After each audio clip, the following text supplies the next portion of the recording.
Bueno,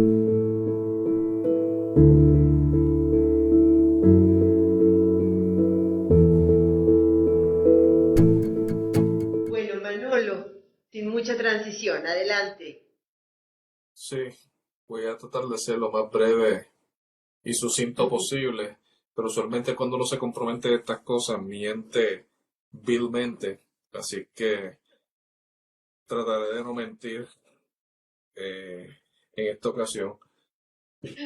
Bueno, yo al igual que Carlos estaba un poco tratando de cuadrar qué era lo que íbamos a hacer hoy aquí y ya después de casi 2 horas y tanto de haber discutido y diversos temas y diversas perspectivas, pues ahora tengo una idea más clara. Eh, en términos de mi trayectoria, al igual que Carlos, yo me gradué de la Universidad de Puerto Rico, recinto de Río Piedra. Eh, Hice mi bachillerato y mi maestría en la Universidad de Puerto Rico, en este lugar que les acabo de mencionar. Eh, Mi doctorado, sin embargo, yo lo hice en la Universidad de Temple en Estados Unidos.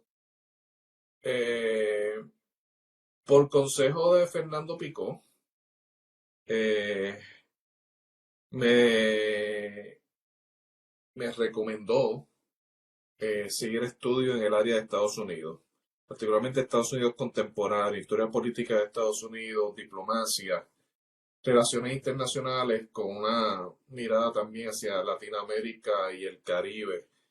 Eh, y ¿Por qué estudiar Estados Unidos? Yo me lo planteé muchas veces.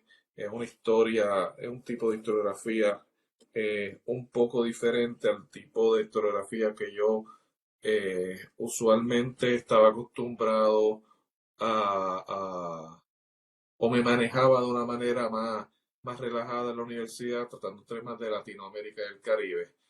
Pero durante los años en Temple me di cuenta que estudiar, tratar de vincular la historiografía norteamericana a las coordenadas historiográficas de Puerto Rico y del Caribe era una oportunidad.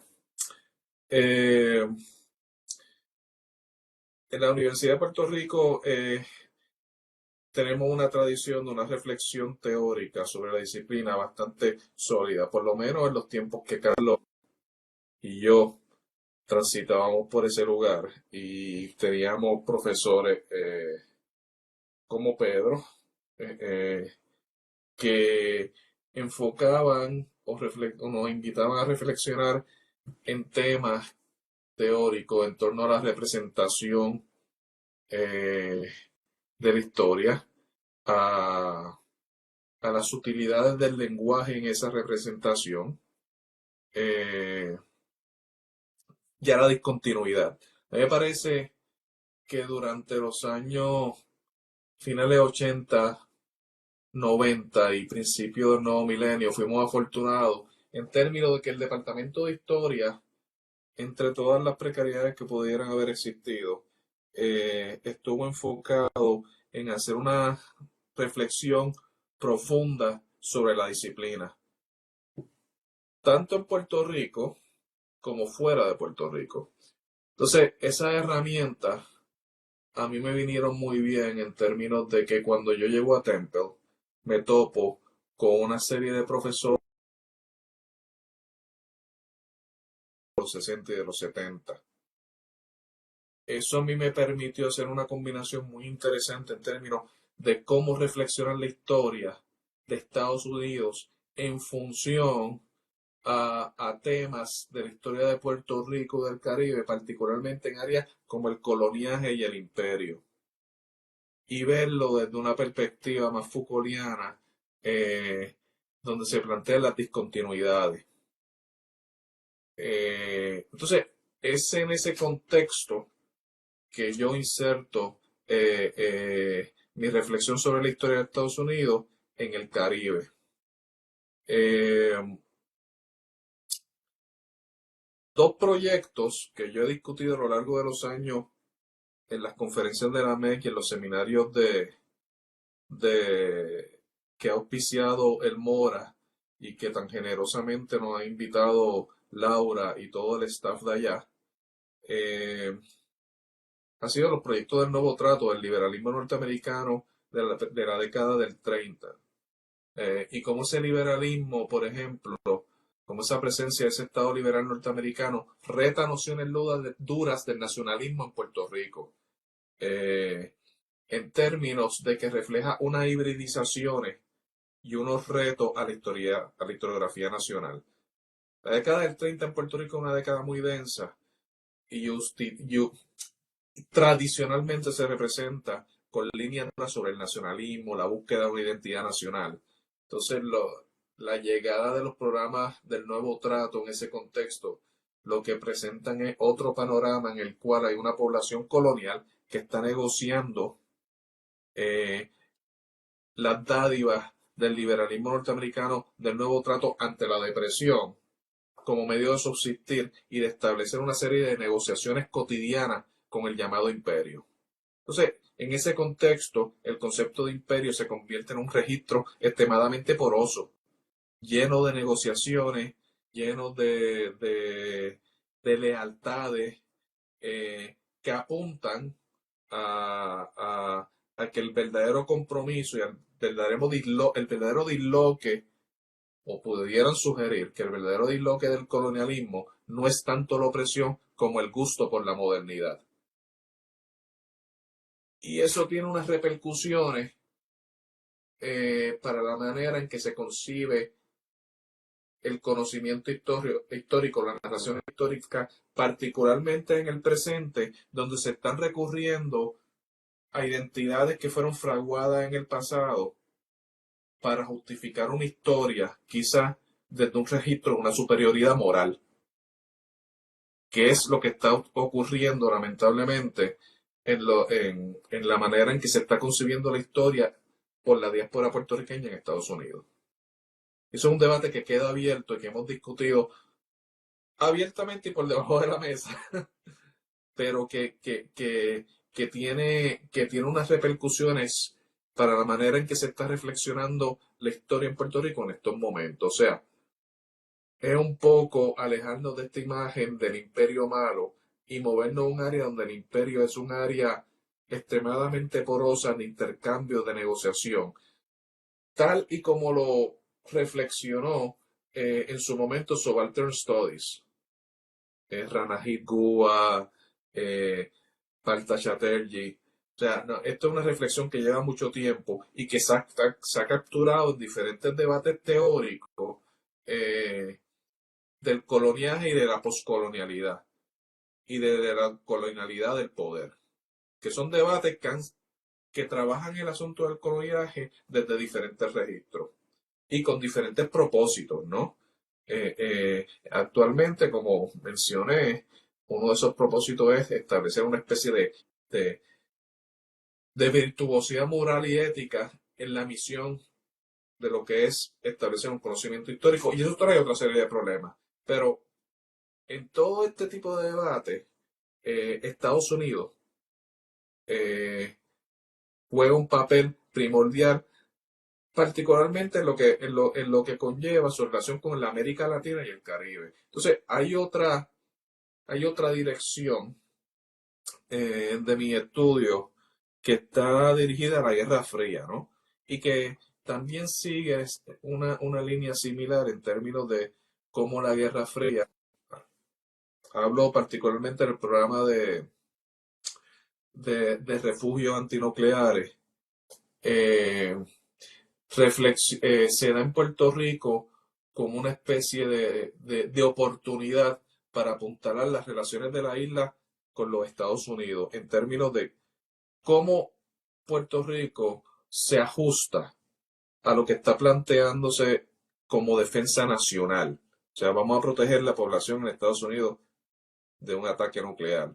Pues en Puerto Rico hay otra mirada sobre eso, sí, nos vamos a sumar ese esfuerzo, pero es un esfuerzo también que está dentro de la lógica de la modernidad. ¿Cómo vamos a repensar los espacios urbanos? ¿Cómo vamos a sumarnos a una idea de la democracia en contra de un enemigo ficticio como es la radiación o de un enemigo más concreto como es la presencia de los soviéticos. O sea, hay un juego entre diferentes instancias que se dan dentro de la isla. La Guerra Fría, en el contexto de la historiografía de Puerto Rico, se concibe como un campo de batalla entre derecha e izquierda en que no hay ningún tipo de matización. ¿Okay? Simplemente el imperio malo se ve como un elemento de perpetración, de ignominia y de violencia sobre unos sujetos que simplemente son víctimas de él. Entonces, la implantación de programas para proteger la población en contra de ataques nucleares tiende como a darle otra mirada a esa situación en términos de que la posibilidad de una aniquilación nuclear es una oportunidad, paradójicamente, para establecer un Estado moderno, acorde con los parámetros de un proyecto de política, un proyecto democrático que se está tratando de empujar durante la Guerra Fría, de un frente unido, amplio, en contra de los avances soviéticos, pero en el cual los sujetos coloniales van a formar parte integral del mismo. O sea, es una mirada de la Guerra Fría un poco compleja, un poco asimétrica, discontinua. Entonces, ese tipo de mirada rompe con estas grandes narraciones nacionalistas sobre lo que significa o sobre lo que es la Guerra Fría de una mirada binaria entre opresores y víctimas. Todo ese tipo de debate, eso ha suscitado diferentes debates eh, que yo he tratado de capturar en un texto que escribí junto a la historiadora Silvia Álvarez Culvero, titulado Tiempos binarios, Puerto Rico y el Caribe durante la Guerra Fría. Los textos que yo he utilizado y las fuentes que yo he utilizado para este tipo de reflexión han sido amplias. Y han buscado siempre una mirada de hibridización entre la forma en que los norteamericanos han conformado su realidad histórica a través de las subnarraciones y cómo esa realidad o esa representación más bien sobre el otro es capturado por los intelectuales de esa época. Y yo creo que Pedro, en ese sentido, mi trabajo se alinea más con el de Pedro a partir de la mirada de Pedro en muchos México. Entonces, en ese sentido, una de las autores que yo he visitado constantemente y que Pedro también maneja muy bien es Frederick Pike. Eh, y no, las múltiples representaciones de la América Latina de los Estados Unidos. Yo creo que un libro canónico que se ha conformado como un recurso fundamental para la Guerra Fría es Out of the Cold, de Gilbert Joseph, sobre la importancia de la Guerra Fría lejos de la mirada geopolítica, ¿no? Más, adentrándose más en la reflexión cultural.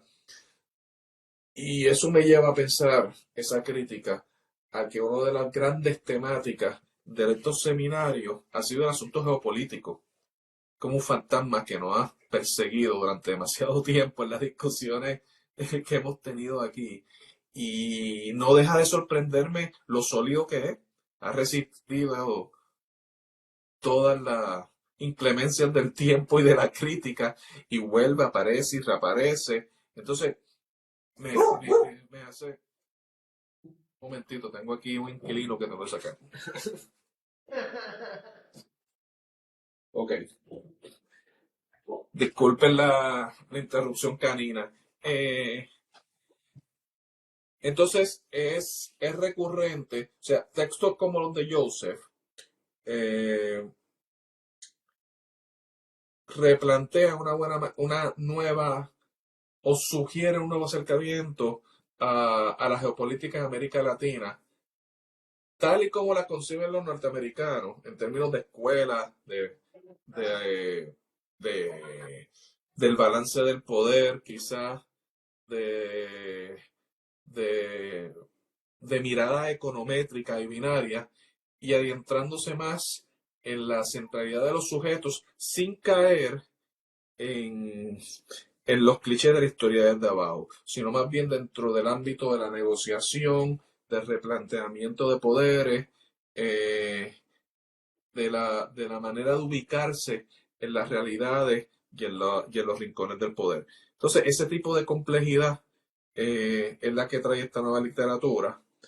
En el caso de la amenaza nuclear en Puerto Rico y las formas que asume en términos de la cotidianidad, yo recurro mucho al asunto de cómo se imagina el desastre. Y en ese sentido, los trabajos de Susan Sontag,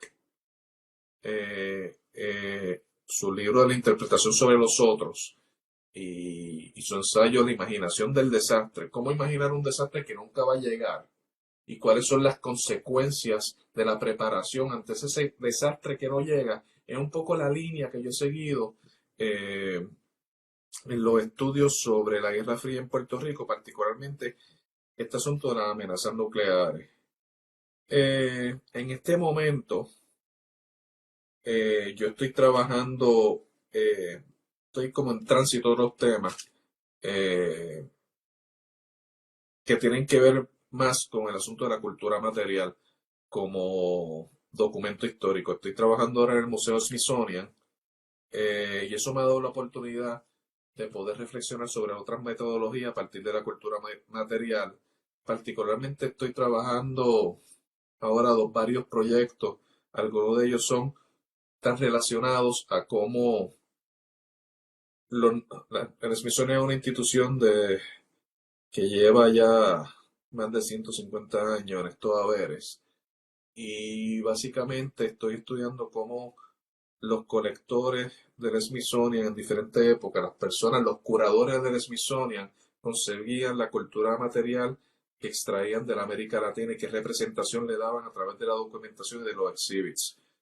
Particularmente ahora estoy trabajando el asunto de Veracruz y de la Revolución Mexicana desde la cultura material que se colectó durante esa época. Así que básicamente hay una línea teórica con los trabajos que he hecho anteriormente dentro de la lógica y de la mirada representacional de lo norteamericano, pero esta vez estoy extendiéndolo un poco más en términos de las metodologías, gracias a los accesos que tengo a cultura material que se recolectó durante esa época. Así que básicamente ese es el delivery que tengo para ustedes hoy. Gracias por la invitación. No, muchas gracias, Manolo.